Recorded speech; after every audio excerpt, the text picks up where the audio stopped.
My name is Clara. I'm 38 years old. 3 years ago, at my daughter's 7th birthday party, surrounded by pink balloons, a princess cake, and 40 smiling guests, I discovered that my mother-in-law had stolen $2 million from the nonprofit I built to protect children just like mine. She smiled at me across the table that day. She kissed my daughter on the forehead.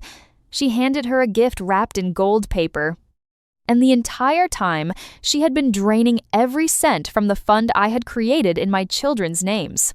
A fund designed to give scholarships, medical aid, and safe housing to orphaned and abandoned kids across 3 states. She didn't just steal money, she stole the futures of hundreds of children. And she did it while sitting at my dinner table every Sunday, telling me I was like a daughter to her. This is the story of how I found out, how I nearly lost everything trying to prove it, and how justice finally came. Not in private, not in whispers, but in a packed courtroom where every single lie she ever told collapsed under the weight of the truth. If you've ever trusted someone who turned out to be the very person destroying you from behind, hit that subscribe button right now. Like this video, because this story, I promise you, is one you'll never forget. Let me take you back to the beginning. I met my husband, David, when I was 24. I was finishing my master's degree in social work at Columbia University. He was 27, already working at his family's commercial real estate firm, Hargrove Properties. It was a company his father, Richard Hargrove, had built from a single apartment complex in New Jersey into a $40 million portfolio of office buildings, retail spaces, and luxury condominiums across the Northeast. David was kind, quiet, the kind of man who opened doors, remembered your coffee order, and actually listened when you spoke. He wasn't flashy like the other sons of wealthy families I'd encountered in New York. He drove a modest car. He wore simple clothes.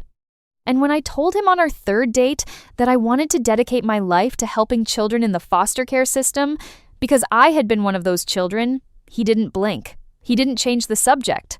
He leaned forward and said, "Tell me everything." I fell in love with him that night.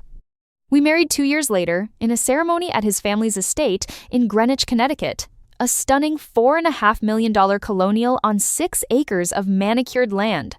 His mother, Victoria Hargrove, planned the entire wedding. She chose the flowers, the caterer, the music, even my veil. At the time, I thought it was generosity. I thought she was welcoming me into the family. I didn't realize she was establishing control. Victoria Hargrove was the kind of woman who commanded every room she entered. Tall, elegant, always impeccably dressed. Chanel suits, Hermes scarves, a different pair of Cartier earrings for every day of the week. She chaired 3 charity boards. She hosted fundraising galas at the estate. She was photographed for society pages and interviewed for lifestyle magazines. And she had opinions about everything, about everyone, but especially about me. The first time I felt the chill was about 6 months into our marriage. David and I were at a family dinner. His parents, his older sister Meredith, and Meredith's husband, a hedge fund manager named Trent. We were discussing holiday plans, and I mentioned that I wanted to volunteer at a homeless shelter on Christmas morning before joining the family for brunch. The table went quiet. Victoria set her wine glass down slowly. "Clara, dear," she said, her voice silk over steel, "Christmas morning is for family, not for projects." David said gently, "It's not a project, Mom. It's something Clara cares about." Victoria smiled, the kind of smile that doesn't reach the eyes. "Of course. I just think it's important to remember priorities." Meredith snorted softly into her napkin. Trent stared at his plate. And Richard, David's father, a man who rarely spoke at these dinners, simply reached for the breadbasket and said nothing. "That was my first lesson in the Hargrove family hierarchy." Victoria spoke. Everyone else adjusted. "Before I go on, if you've ever been in a family where one person controlled the entire dynamic, drop a comment below. I want to hear your story too. And make sure you're subscribed, because what comes next changed my entire life." Over the next few years, I poured myself into my career. I worked as a child welfare advocate, then transitioned into nonprofit management. And in 2017, after our daughter Lily was born, I had an idea that I couldn't shake. I wanted to start a nonprofit, a children's NGO focused specifically on providing educational scholarships, emergency medical care, and transitional housing for kids aging out of the foster care system. Kids like I had been. Kids who turned 18 and were suddenly expected to survive in the world with nothing. No family, no savings, no safety net. I called it the Bright Futures Children's Fund. David was my biggest supporter. He helped me with the legal filings, the tax-exempt status, the initial fundraising strategy, and then he did something extraordinary. He convinced his father, Richard, to make a founding donation.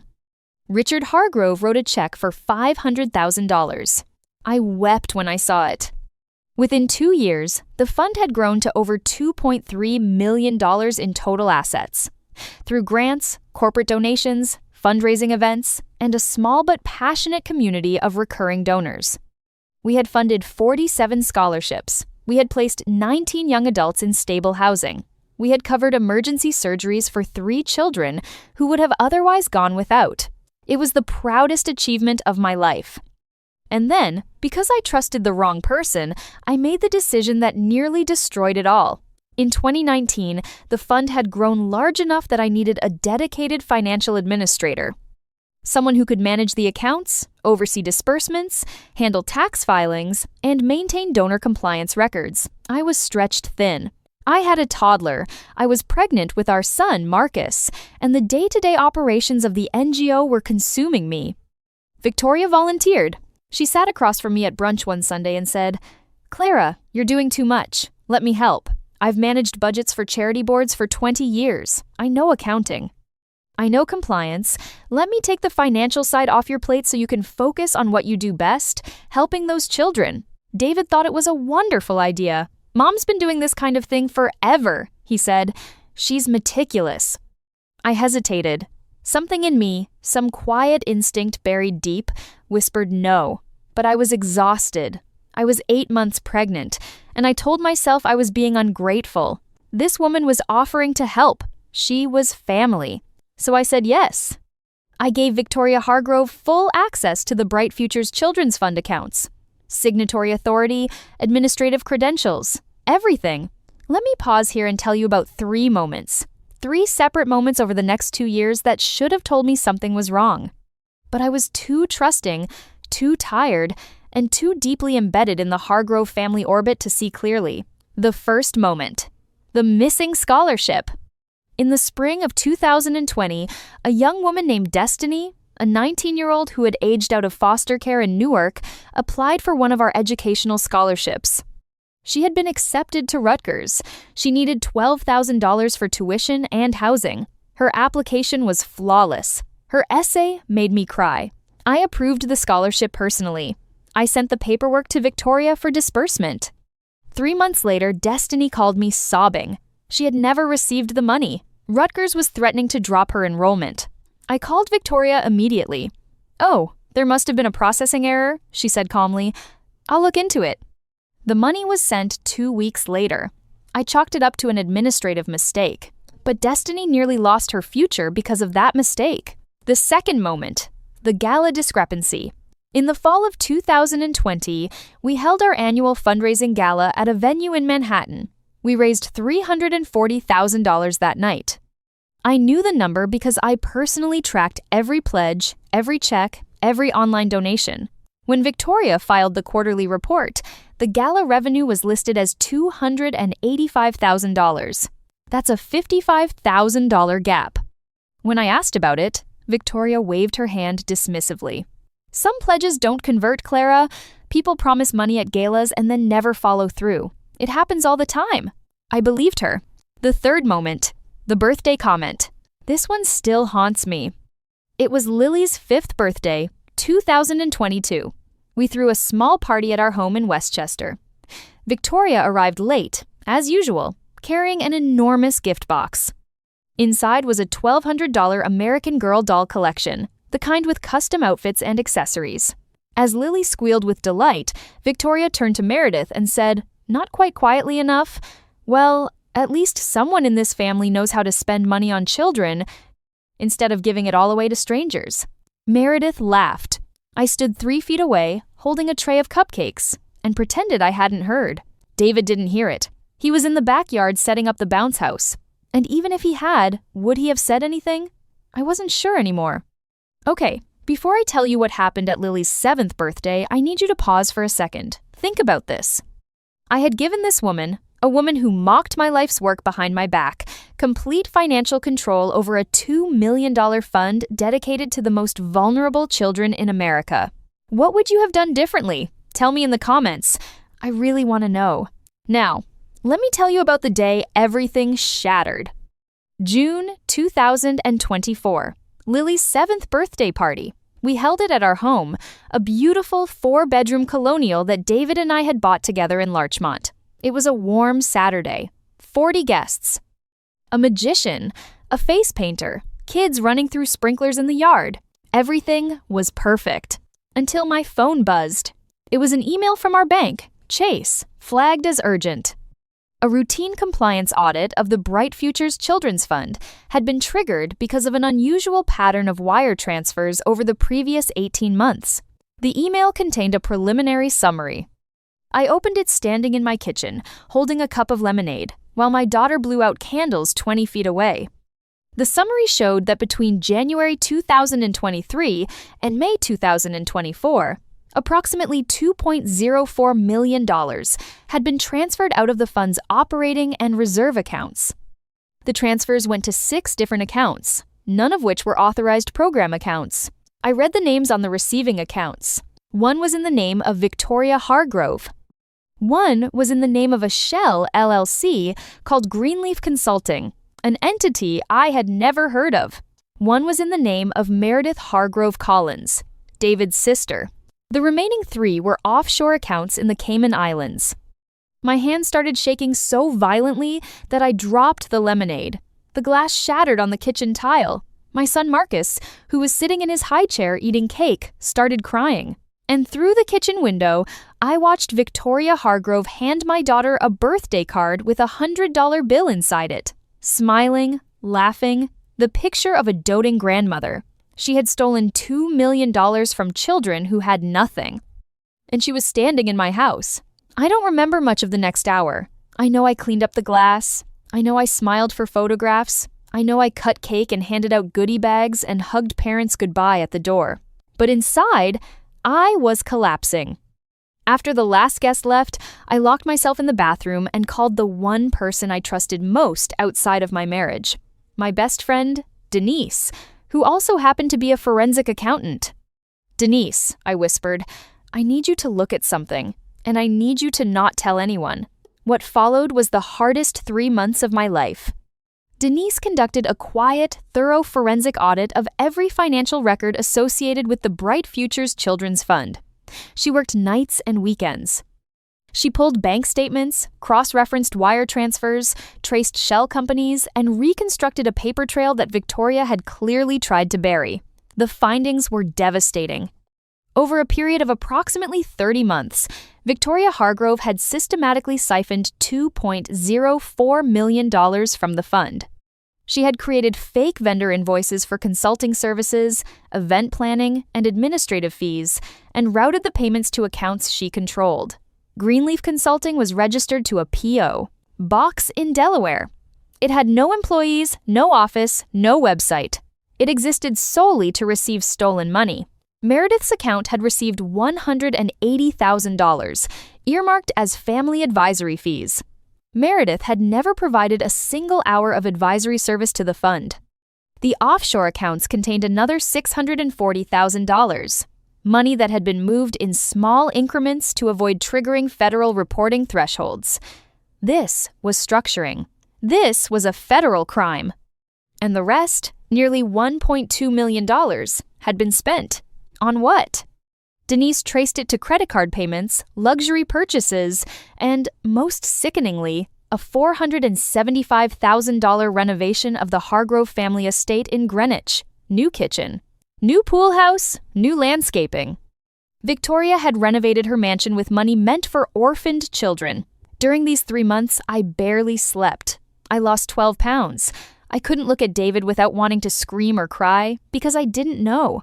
I genuinely didn't know whether he was involved. The answer, as it turned out, was no. David had no knowledge of what his mother had done, but telling him was one of the most painful conversations of my life. I sat him down one night after the kids were asleep. I put the forensic audit on the table between us, a 62-page document with charts, account numbers, and transaction records. "David," I said, "your mother has been stealing from the fund." He stared at me. "What? $2 million? Over 2.5 years. I have the proof." He picked up the document. He read for 45 minutes without saying a word. When he finished, he set it down, put his face in his hands, and wept. "I'm so sorry," he said. "Clara, I'm so sorry." And then he said something that told me exactly the kind of man I had married. "We're going to the police." But before we went to law enforcement, I consulted with an attorney, a nonprofit litigation specialist named Rhonda Castillo, who had handled fraud cases involving charitable organizations for over 15 years. Rhonda reviewed the evidence, consulted with a federal prosecutor she knew, and helped me file a formal complaint with the State Attorney General's office and the FBI's Financial Crimes Division. The investigation moved quickly because the evidence was airtight. Denise's forensic audit was meticulous. Every dollar was traced. Every fake invoice was documented. Every shell company was exposed. Victoria was arrested on a Tuesday morning in September 2024. She was charged with wire fraud, embezzlement, money laundering, and structuring financial transactions to evade reporting requirements. Meredith was charged as an accessory. I want to pause here, because I know some of you are thinking, how could she not have known sooner? How could she trust someone that completely? And I understand that question, but let me ask you this. Have you ever trusted someone because they were family? Because the world told you that family doesn't steal from you, family doesn't lie to you, family has your back? If you have, you understand. And if you've been betrayed by that trust, you understand even more. Drop a heart in the comments if you feel this. I see you. The trial took place in February 2025 in a federal courtroom in White Plains, New York. I will never forget walking into that courtroom. Victoria sat at the defense table in a navy blue suit.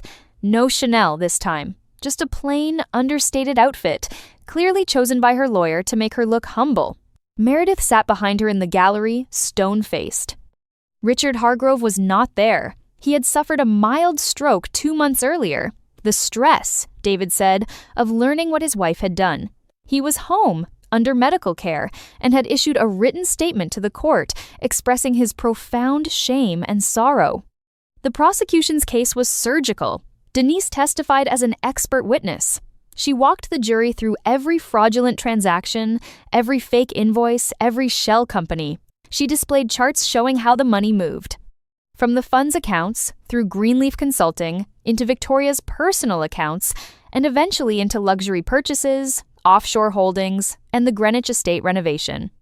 The prosecution showed photographs of the renovated pool house, gleaming marble, a built-in bar, a sound system, right next to photographs of the transitional housing units our fund had been trying to build for foster youth, units that were never completed because the money vanished. Then it was my turn to testify. I sat in the witness stand and looked at Victoria Hargrove for the first time since her arrest.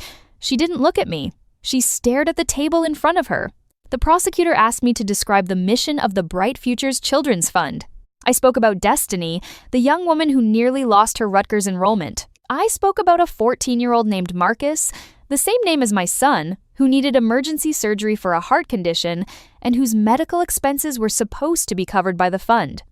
That surgery was delayed by 4 months because the money wasn't there. He survived. But 4 months of a child waiting for heart surgery because a wealthy woman wanted a new kitchen. I couldn't keep my voice steady when I said that. I spoke about the 19 housing units we had planned. Affordable, safe, dignified apartments for young adults aging out of the foster system in Newark, Camden, and Trenton. Construction was halted. Contractors were unpaid. The kids who were supposed to live there went back to shelters, back to the street, back to nothing. When I finished, the courtroom was silent.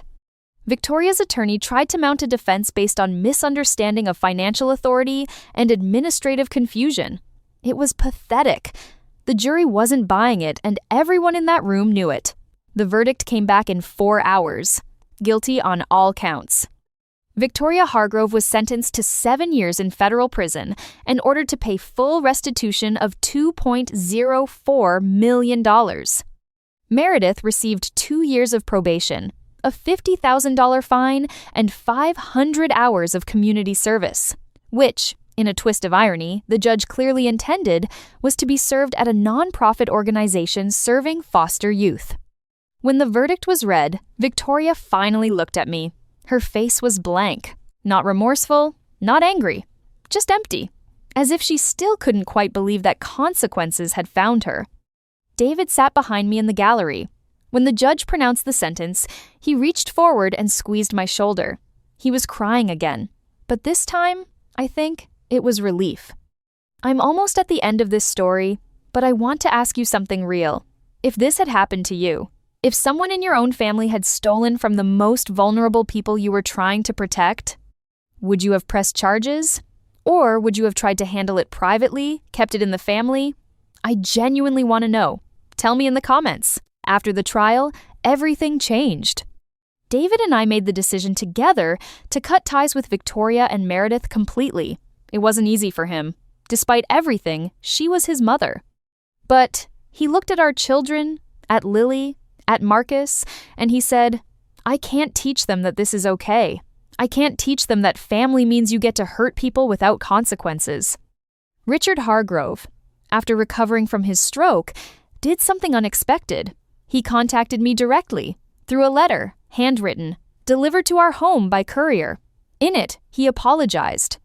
Not the vague, performative apology of a man protecting his reputation, but a real one. He said he had failed to see who Victoria truly was. He said he had enabled her by never questioning, never pushing back, never standing up.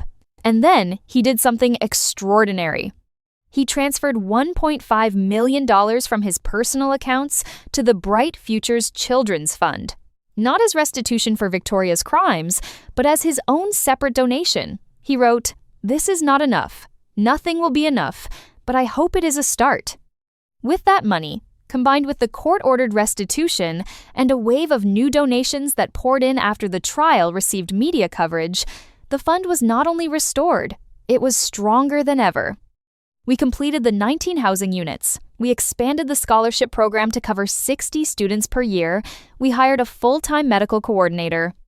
And we established a new emergency fund specifically for children in crisis, named, at Richard's request, the Lily and Marcus Fund. Today, as I record this, it's been almost a year since the trial. Victoria is in a federal minimum security facility in Connecticut. Meredith has not spoken to David or me since the sentencing. Their relationship, whatever it was, is over. David and I are closer than we've ever been. The trial tested our marriage in ways I can't fully describe. There were nights I wondered if he would choose his mother over me, over the truth. He didn't. He chose integrity. He chose our children. He chose the hundreds of kids whose futures his mother tried to steal. And me? I'm still running the Bright Futures Children's Fund. I'm still showing up every day for kids who have no one else showing up for them, because I was one of those kids once.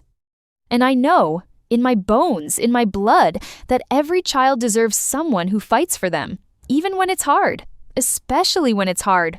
I want to leave you with something I've learned through all of this. Family is not a title. It's not a last name. It's not blood or marriage or a seat at a Thanksgiving table. Family is the people who protect you, not the people who use your trust as a weapon. I spent years trying to earn Victoria Hargrove's approval. I bent myself into shapes trying to fit into her world. I gave her access to the thing I cared about most. And she used it to enrich herself at the expense of children who had nothing. And when I finally stopped seeking her approval and started seeking the truth, everything changed. Not because the truth was easy. It wasn't. It was the hardest thing I've ever done. But it was the most important thing I've ever done. Because protecting the vulnerable isn't just a mission statement on a website. It's a choice you make every single day, even when the person you have to protect them from is someone you loved.